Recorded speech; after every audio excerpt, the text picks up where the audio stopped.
नमस्कार, जय Hind, Vande Mataram. Today breaking news में आप सभी का स्वागत है। चलिए जानते हैं सुबह से लेकर शाम तक की तमाम बड़ी खबर। पहली बड़ी खबर में बात करेंगे कि आज 26 मार्च को किसानों का भारत बंद, व्यापारियों का भी मिला साथ, मनाएंगे काली होली। वही खबर में बात करेंगे कि अब रात में ट्रेन यात्री नहीं कर पाएंगे मोबाइल चार्ज, जानिए क्या है रेलवे में नई व्यवस्था। वही खबर में बात करेंगे केंद्रीय कर्मचारियों के लिए बम्पर होली गिफ्ट, सरकार एडवांस में देगी 10,000 रुपए। वही खबर में बात करेंगे कि कोरोना रिपोर्ट नेगेटिव नहीं दिखाई तो अब इन राज्यों में नहीं मिलेगी एंट्री। वही खबर में बात करेंगे कोरोना विस्फोट को लेकर कि एक दिन में मिले 50,000 से ज्यादा केस। वही खबर में बात करेंगे सोने की ताजा भाव को लेकर और भी महत्वपूर्ण बड़ी खबर आपके लिए लेके आए हैं, तो आप खबर में बने रहिए। चलिए शुरू करते हैं खबरों को विस्तार से। अगली बड़ी खबर की बात करें तो आज 26 मार्च को किसानों का भारत बंद, व्यापारियों का मिला साथ, मनाएंगे काली होली। संयुक्त किसान मजदूर मोर्चा ने केंद्रीय कृषि कानूनों के विरोध में 26 मार्च यानी शुक्रवार को भारत बंद बुलाया है। भारत बंद को इसे सफल बनाने के लिए किसान संगठनों ने तैयारी शुरू कर दी है। भारत बंद सुबह 6 बजे से शाम 6 बजे तक रहेगा। किसान संगठनों ने इसके अलावा इस बार काली होली मनाने का भी फैसला लिया है। किसान मोर्चा की हुई बैठक में फैसला लिया गया है, इस दिन सभी टोल प्लाजा को संपूर्ण रूप से बंद रखा जाएगा। आवश्यक सेवाओं को छोड़कर किसी भी प्रकार की अन्य वस्तुओं को गांव से शहर में नहीं भेजा जाएगा। यातायात पूर्ण रूप से बंद रहेगा। बंद सफल बनाने के लिए सभी व्यापारिक संगठन, जन संगठनों, स्कूल संचालकों के अलावा अन्य संगठनों से भी अनुरोध किया गया है कि बंद को कामयाब करने में पूर्ण सहयोग करें। रिक्शा चालक संघ और ऑटो रिक्शा चालक संघ भी बंद में अपना योगदान देने की अपील की है। 26 मार्च को भारत बंद के साथ ही किसानों ने इस बार 28 मार्च को काली होली मनाने का भी फैसला लिया है। अगली बड़ी खबर की बात करें तो अब रात में ट्रेन यात्री नहीं कर पाएंगे मोबाइल चार्ज, जानिए क्या है रेलवे में नई व्यवस्था। ट्रेन में अब रात में यात्री चार्जिंग पॉइंट की सुविधा नहीं मिलेगी। रात 11 बजे से अहल सुबह 4 बजे तक चार्जिंग पॉइंट में बिजली की आपूर्ति बंद रहेगी। इससे यात्री चाह कर भी फोन चार्ज नहीं कर सकेंगे। इस नियम से रात में यात्रा के दौरान मोबाइल चोरी जैसी घटनाएं नहीं होगी। साथ ही ओवर चार्जिंग की वजह से मोबाइल ब्लास्ट करने की आशंका भी खत्म हो जाएगी। हालांकि इससे यात्रियों को रात भर चार्जिंग करने में असुविधा होगी। दरअसल रेल यात्रा के दौरान अक्सर यात्री फोन में ही मशहूर रहते हैं, इसके लिए वे मोबाइल चार्जिंग पॉइंट ढूंढते हैं, फिर चार्जिंग पॉइंट में लगाकर अपना फोन का इस्तेमाल करते हैं। इसी व्यवस्था में अक्सर यात्री सो जाते हैं, ऐसे में उनके फोन चोर लेकर फरार हो जाते हैं। पूर्व मध्य रेलवे के मुख्य जनसंपर्क अधिकारी राजेश कुमार ने बताया है कि शताब्दी एक्सप्रेस में आग लगी जैसे घटनाएं पर चर्चा की गई है। इस वजह से यह समस्या आई हो, इस पर भी फोकस किया गया है। सुरक्षा के मद्देनजर यह नियम लागू रहेगा। यात्री ट्रेन के LHB कोच के साथ पुराने नीले रंग वाली पारंपरिक कोच में भी रात में चार्जिंग पॉइंट में बिजली आपूर्ति बंद कर दी जाती है। ज़्यादातर ट्रेनों में इसे प्रभावित कर दिया जाएगा, जो बची है उसमें भी जल्द इसे लागू कर दिया जाएगा। इससे हादसे में कमी आएगी। अगली बड़ी खबर की बात करें तो केंद्रीय कर्मचारियों के लिए बम्पर होली गिफ्ट, सरकार एडवांस में देगी 10,000 रुपए। केंद्रीय कर्मचारियों को होली पर बम्पर तोहफा मिला है। कर्मचारियों को सरकार की तरफ से स्पेशल फेस्टिवल एडवांस स्कीम दी जा रही है। स्कीम को स्पेशल इसलिए भी कहा गया है क्योंकि 7वें वेतन आयोग लागू होने से पहले एडवांस स्कीम का कोई प्रावधान नहीं था। इससे पहले 6ठे वेतन आयोग में 45 रुपए मिलते थे, लेकिन इस बार भारत सरकार ने एडवांस स्कीम में 10,000 रुपए का प्रावधान किया है।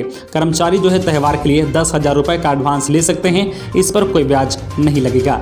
स्कीम का फायदा उठाने की आखिरी तारीख 31 मार्च 2021 है।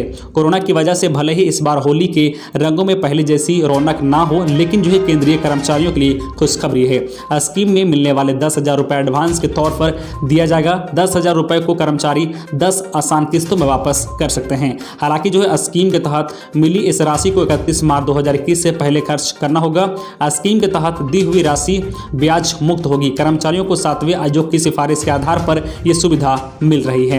हालांकि यह एडवांस राशि साल में केवल एक बार ही मिलेगा। इसके अलावा राज्य सरकारों के पास भी कर्मचारियों को अग्रिम राशि देने का विकल्प है। केंद्र सरकार कर्मचारियों के रुके हुए महंगाई भत्ते को नए वित्त वर्ष में जारी करने वाली है। अगली बड़ी खबर की बात करें तो आज सोना बढ़ोतरी के बाद भी 44,000 के करीब चांदी हुई सस्ती। भारतीय बाजारों में आज सोने के दाम में मामूली बढ़ोतरी दर्ज की गई है। दिल्ली सरफरा बाजार में आज सोने के भाव में महज 44 रुपए प्रति 10 ग्राम की वृद्धि हुई है।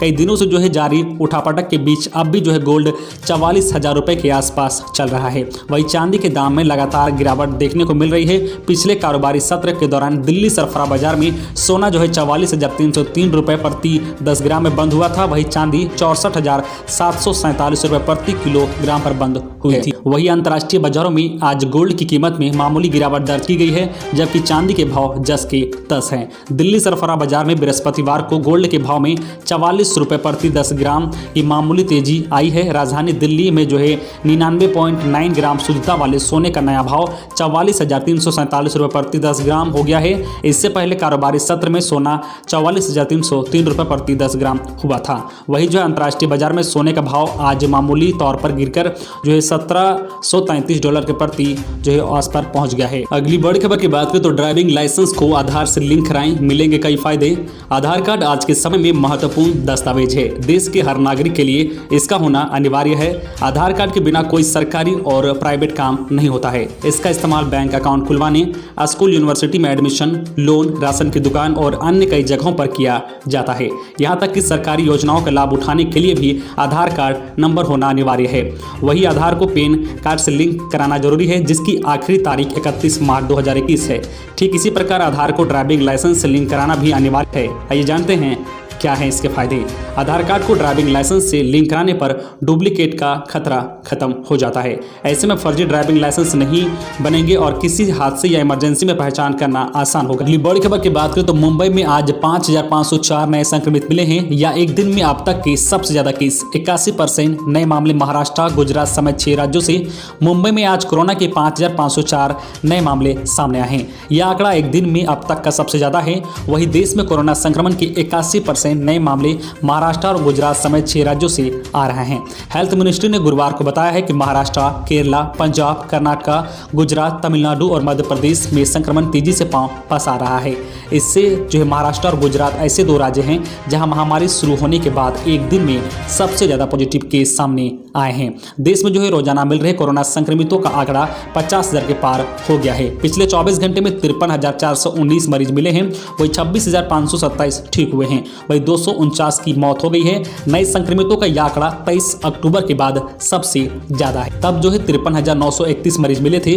बीते 24 घंटे में सबसे ज्यादा 31,855 मरीज महाराष्ट्र से मिले हैं। 15,098 मरीज ठीक हुए हैं। वही 95 संक्रमितों की मौत हो गई है। बीते 24 घंटे में एक्टिव केस यानी इलाज करा रहे मरीजों की संख्या 26,500 जो है 88 की बढ़ोतरी दर्ज की गई है। इसके साथ ही कुल एक्टिव केस 3,91,010 हो गई है। वही जो है देश में अब तक 1,17,87,013 लोग इस महामारी की चपेट में आ चुके हैं। इसमें से 1,12,29,591 ठीक हो चुके हैं, जबकि 1,60,000 मरीजों ने जान गंवा दी है। ये आंकड़े जो है covid19.india.org से लिए गए हैं। अगली बड़ी खबर की बात करें तो अमरनाथ यात्रा की तैयारी जोरों पर। इस साल करीब 6 लाख श्रद्धालु बाबा बर्फानी के दर्शन करने पहुंचेंगे।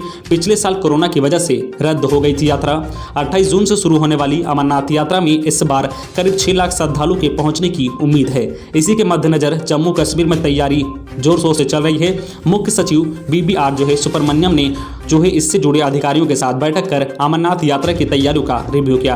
पिछले साल जो है कोरोना की वजह से यात्रा को रद्द करना पड़ा था। उन्होंने खासकर जम्मू कश्मीर नेशनल हाईवे और जो है बालटाल और जो है चंदनबाड़ी रूट में तीर्थयात्रियों की सुरक्षा, सुगम यात्रा, सुरक्षित जो है आवागमन के लिए जरूरी उपाय करने के निर्देश दिए हैं। श्री अमरनाथ श्री साइन बोर्ड ने 13 मार्च को यात्रा की तारीखों का ऐलान किया था। इस बार जो है अमरनाथ यात्रा 28 जून से शुरू होकर 22 अगस्त को खत्म होगी। यात्रा के लिए जो है एडवांस रजिस्ट्रेशन 1 अप्रैल से शुरू होगा, जिसे PNB, Jammu and Kashmir bank के अलावा यस बैंक की देश भर में मौजूदा जो है 446 ब्रांचों से करवाया जा सकता है। सुरक्षा के चलते इस बार यात्रा 56 दिन तक चलेगी। अगली बड़ी खबर की बात करें तो कोरोना रिपोर्ट नेगेटिव नहीं दिखाई तो अब इन राज्यों में नहीं होगी एंट्री। जानिए सब कुछ।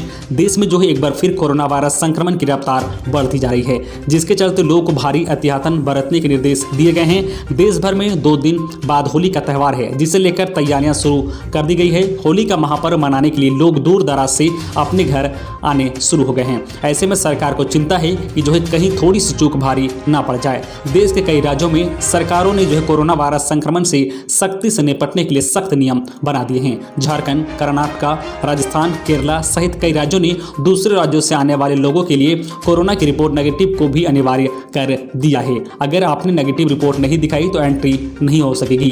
कोरोना वायरस से देश भर में अब तक करीब 1,61,000 लोगों ने जान गंवा दी है।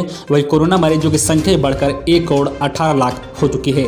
आखिरी 24 घंटे में 53,000 से अधिक नए मामले सामने आए हैं, जबकि 251 लोगों की जान चली गई है। कर्नाटक में एंट्री करने के लिए आपको अब कोरोना की रिपोर्ट नेगेटिव दिखानी होगी। वहीं केरला में भी कोरोना की बढ़ती रफ्तार के बीच स्वास्थ्य सचिव की ओर से पहले ही सख्त रूप से दिशा निर्देश दिए गए हैं, लेकिन अब सभी राज्यों से आने वाले यात्रियों की कोविड टेस्ट की जाएगी ताकि संक्रमण फैलने से रोका जा सके। देश के विभिन्न राज्यों में कोरोना के बढ़ते मामलों को देखते हुए स्वास्थ्य सचिव ने सभी जिलों के उपायुक्तों को भी निर्देश दिया है। वहीं झारखंड में भी बढ़ते कोरोना संक्रमण के वायरस के चलते झारखंड के स्वास्थ्य सचिव के केशोन ने आपदा प्रबंधन विभाग को निर्देश देते हुए बताया है कि अलग राज्यों के लोगों का RT-PCR जांच करना अनिवार्य किया गया है। वहीं जो है राजस्थान में भी कोरोना संक्रमण के खतरे को देखते हुए राजस्थान सरकार ने भी सार्वजनिक तरीके से त्यौहार मनाने पर रोक लगा दी है। सरकार ने आदेश दिया है कि होली और सब बारात को सार्वजनिक तौर पर ना मनाया जाए। इतना ही नहीं, 25 मार्च से अब रेलवे स्टेशन और एयरपोर्ट और बस स्टेशन पर जयपुर आने के लिए जो है कोरोना की रिपोर्ट नेगेटिव दिखानी जरूरी होगी। अगली बड़ी खबर की बात करें तो कोविशील्ड पर बड़ा फैसला। भारत अब एस्ट्राजेनेका की कोरोना वैक्सीन दूसरे देशों को नहीं देगा, घरेलू टीकाकरण पर फोकस करेगा। भारत में कोरोना के लगातार बढ़ रहे मामलों के बीच बड़ी खबर आ रही है। केंद्र सरकार अब एस्ट्राजेनेका की वैक्सीन दूसरे देशों को नहीं देगा। सूत्रों के हवाले से राइटर्स ने बताया है कि घरेलू टीकाकरण पर फोकस करने के लिए यह फैसला किया गया है। देश में एस्ट्राजेनेका ऑक्सफोर्ड की कोरोना वैक्सीन का निर्माण serum institute of India Covishield के नाम से कर रही है। मामले से जुड़े लोगों ने नाम ना बताने की शर्त पर बताया है कि वैक्सीन के निर्यात पर कोई रोक नहीं लगाई गई है, लेकिन दूसरे देशों को वैक्सीन की सप्लाई घरेलू सप्लाई के जो है आकलन के बाद की जाएगी। विदेशों में जो है वैक्सीन एक्सपोर्ट जो है डोमेस्टिक प्रोटेक्शन पर निर्भर करेगा। उन्होंने बताया कि सरकार की प्राथमिकता देश के लोगों का टीकाकरण है और देश में वैक्सीन जो है प्रोटेक्शन की क्षमता बढ़ी है और 2 वैक्सीन को इमरजेंसी यूज के लिए अप्रूवल भी दिया गया है। ऐसे में सरकार 2 महीने बाद रिव्यू करने के बाद ही देश से बाहर वैक्सीन सप्लाई पर विचार